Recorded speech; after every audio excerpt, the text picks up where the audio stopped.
সামাজিক যোগাযোগ মাধ্যমের জনপ্রিয়তা দিন দিন বাড়ছে।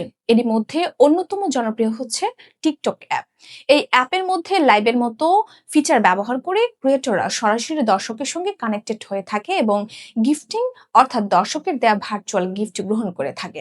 এসব গিফটকে পরে ক্রিয়েটর পয়েন্টে রূপান্তর করে আসলে নগদ অর্থ হিসেবে উত্তোলন করা হয়। তবে সম্প্রতি আলোচনা এসেছে এই গিফটিং ফিচারকে রাজনৈতিক প্রচারণা ও ফান্ডিং এর আড়ালে ব্যবহৃত হচ্ছে। ফারজানা মিথিলার প্রতিবেদনে বিস্তারিত।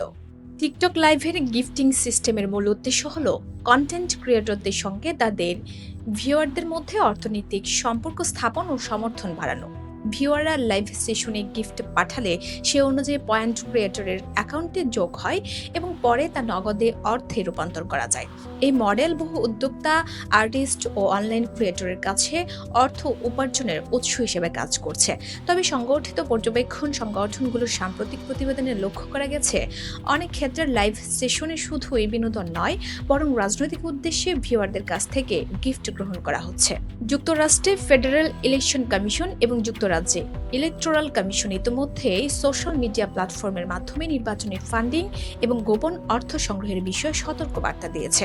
তাদের পর্যবেক্ষণে দেখা গেছে, সরাসরি ডিজিটাল পেমেন্ট বা ডোনেশন ফিচারের মাধ্যমে তহবিল সংগ্রহ বৈধ ফান্ডিং রুলসের বাইরে চলে যেতে পারে। বিশেষত ভিন্ন দেশে বসবাসরত নাগরিকরা সহজে অর্থ পাঠাতে পারায় নিয়ন্ত্রক সংস্থাগুলো এর উপর নজরদারি বাড়িয়েছে। বিশেষজ্ঞদের মতে, টিকটক লাইভের গিফটিং ফিচারকে রাজনৈতিক প্রচারণার আর্থিক উৎস হিসেবে ব্যবহার করা হলে তা নির্দিষ্ট ফান্ডিং নিয়মের বাইরে চলে যায়।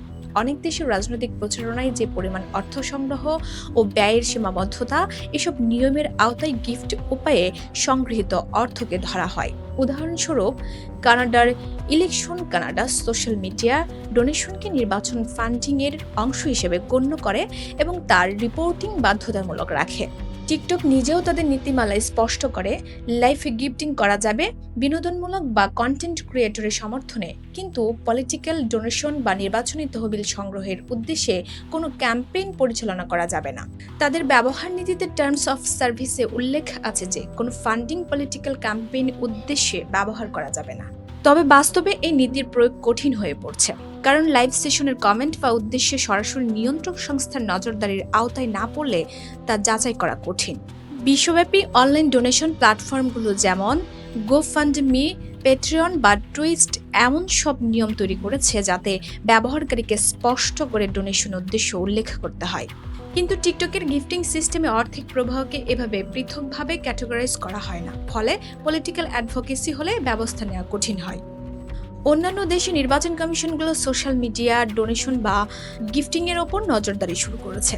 অস্ট্রেলিয়ান ইলেকশন কমিশন জানিয়েছে, অনলাইন প্ল্যাটফর্ম অবলম্বনে সংগৃহীত অর্থকে নির্বাচন খাতে ব্যবহার করতে হলে তা নিয়মিতভাবে রিপোর্ট করতে হবে, অন্যথায় তা অসাংবিধানিক ও অপরাধ পর্যায়ে পড়ে। বাংলাদেশের নির্বাচনী আইন সাধারণত সকল অনলাইন ডোনেশন সম্পূর্ণরূপে নিয়ন্ত্রিত করে। অর্থ সংগ্রহের উৎস, প্রাপ্তির রেকর্ড ও ব্যয়ের হিসাব প্রদান বাধ্যতামূলক। যদিও সোশ্যাল মিডিয়া প্ল্যাটফর্মকে নির্দিষ্ট করে আইন নেই, তবু ডিজিটাল মাধ্যমে সংগৃহীত অর্থ নির্বাচনী তহবিল হিসেবে গণ্য হলে তার রিপোর্ট করা বাধ্যতামূলক। বিশ্লেষকদের মতে, টিকটক লাইভে গিফটিং এর আড়ালে রাজনৈতিক প্রচারণা ফান্ডিং হতে পারে যদি লাইভ সেশনে স্পষ্টভাবে রাজনৈতিক বার্তা প্রচার করা হয়, ভিউয়ারদের কাছ থেকে গিফটের অনুরোধ করা হয় পলিটিক্যাল ক্যাম্পেইন উদ্দেশ্যে, কোন অংশ নির্বাচন খাতে ব্যয় করা হয় বা কোন প্রার্থীর পক্ষে প্রচারণা করা হয়। এক্ষেত্রে গিফটিংকে অনলাইন ডোনেশন হিসেবে গণ্য করে সেই অনুযায়ী রিপোর্টিং বাধ্যতামূলক হয়ে ওঠে। বিশেষজ্ঞরা বলছেন, সোশ্যাল মিডিয়া কোম্পানি, নির্বাচনী কমিশন ও আর্থিক গোয়েন্দা সংস্থা তিনটি স্তরে সমন্বয় না হলে অনলাইন অর্থ প্রবাহে স্বচ্ছতা থাকা সম্ভব হবে না। টিকটক কর্তৃপক্ষ বিভিন্ন সময় জানিয়েছে, প্ল্যাটফর্ম মিসইউজ রোধে তারা নীতিমালা আপডেট করছে এবং সন্দেহজনক কার্যকলাপ নজরদারি করছে। তবে পলিটিক্যাল ফান্ডিং বা ক্যাম্পেইন সাপোর্ট হিসেবে গিফটিং ব্যবহৃত হলে তা প্ল্যাটফর্ম রুলস লঙ্ঘন করবে এবং ব্যবস্থা নেওয়া হবে। বাস্তবে প্রশাসনিক কর্তৃপক্ষের সঙ্গে সহযোগিতা ছাড়াও ব্যবহারকারীর রিপোর্টিং, কমিউনিটি গাইডলাইন ও অটোমেটেড ফিল্টার এসব ব্যবস্থার সমন্বয় জরুরি। সব মিলিয়ে প্রশ্ন রয়ে যায়, টিকটক লাইভে গিফটিং কি শুধু ভিউয়ারদের ভালোবাসার প্রতীক, নাকি রাজনৈতিক প্রচারণার মাধ্যম? সোশ্যাল মিডিয়ার এই নতুন অর্থনৈতিক পথটি নিয়ন্ত্রণের আওতায় না এলে রাজনৈতিক তহবিলের স্বচ্ছতা ও আইনগত বাধ্যবাধকতা ঝুঁকির মুখে পড়বে। Voice of Bangla, international desk.